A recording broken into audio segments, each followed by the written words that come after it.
오늘 각종 사건, 사고 소식을 전해드리는 포인트 뉴스입니다. 첫 번째 소식입니다.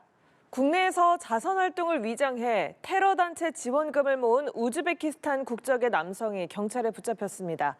10억에 가까운 거액을 모았고 일부는 하마스 등 테러단체에 실제로 보낸 것으로 파악됐습니다. 서승택 기자입니다. 경기도 안성의 한 주택. 경찰이 미란다 원칙을 고지하며 외국인 남성을 체포합니다.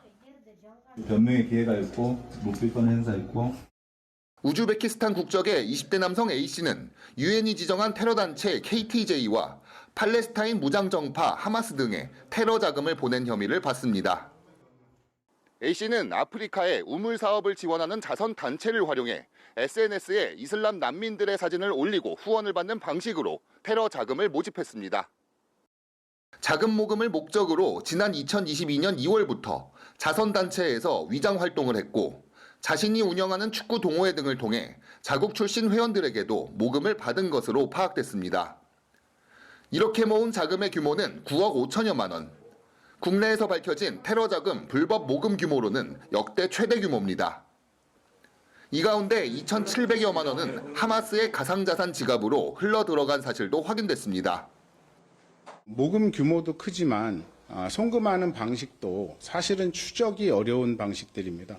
가상자산이라는 것은 송금자와 수금자가 익명을 보장받는 방식이 지난 2018년 3월 국내 대학에 합격해 유학생 비자로 입국한 A씨는 SNS에 이슬람 극단주의를 전파한 것으로 파악됐습니다. 우즈베키스탄에서 이미 테러 자금 지원 혐의로 수배돼 여권이 무효화된 상태로 2023년부터는 난민 자격을 신청해 국내에 체류해 왔습니다. 경찰은 테러 방지법, 테러 자금 금지법 등 위반 혐의로 A씨를 구속하고 경주 에이펙 회의와 관련된 자금 지원 등 잠재적 위해 가능성이 없는지도 확인할 예정입니다. 연합뉴스TV 서승택입니다. 다음 소식입니다. 한 대기업 사업장에서 새 아이를 둔 30대 젊은 가장이 급성 백혈병으로 최근 사망했습니다. 유족 측은 고인이 고위험 화학물질에 노출됐기 때문이라며 산업재해를 주장하고 있는데요. 반면에 회사 측은 고위험 물질을 취급하지 않았다고 반박하고 있습니다. 엄승현 기자입니다. 성실하고 책임감이 강했던 아들이자 남편이었던 박모 씨. 지난 10월 17일 불과 31살라는 나이에 박 씨는 어린 새 아이와 아내를 남겨둔 채 세상을 떠났습니다. 다른 사람보다 더 2배로 열심히 일도 하고 또 아이들이랑 노는 것도 그만큼 2배로 열심히 하고 그래서 어느 하나 이렇게 기울여지지 않게 하려고 되게 노력. 박 씨의 사인은 급성 골수성 백혈병. 가족들은 박 씨가 지난 2019년 충남에 있는 한 대기업 화학회사에 취직했는데 당시 담당했던 업무가 벤젠 등과 같은 고위험 발암물질을 취급하는 곳이었고 결국 병의 원인이 됐다고 주장하고 있습니다. 보증하는 쪽에서 맞다 안 맞다를 판단하는 그런 업무를 한 것 같아요. 지금 취급 물질에도 벤젠이라고 표시가 되어 있기 때문에 저희는 벤젠을 취급했다. 박 씨의 의사 소견서에는 독성 물질에 대한 노출 시간이 길어지면 골수에 영향을 줄 수 있고 백혈병 유발의 원인이 될 수 있을 것으로 판단된다는 내용이 담겼습니다.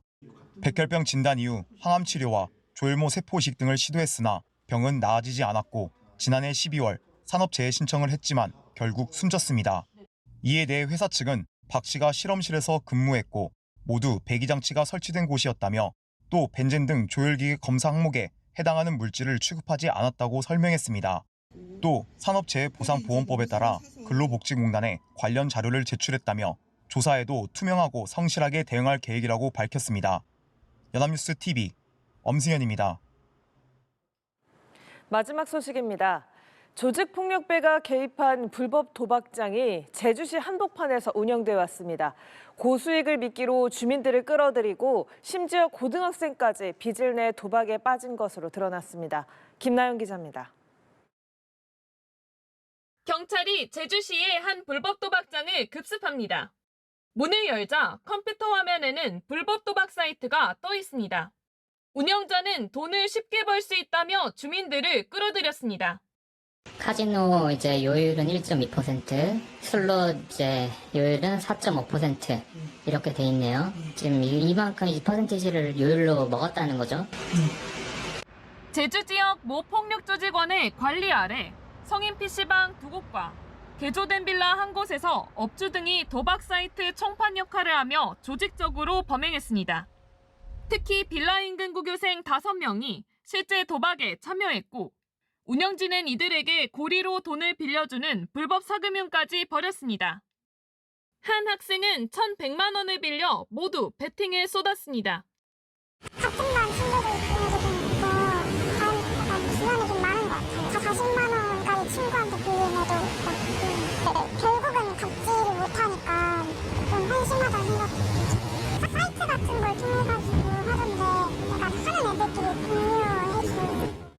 경찰은 지난 1월부터 불법 사이버 도박을 단속해 이번에 적발된 조직을 포함한 4개 조직이 운영한 8개 도박장을 확인했습니다. 운영자와 가담자 60명을 붙잡아 이 가운데 6명을 구속했습니다.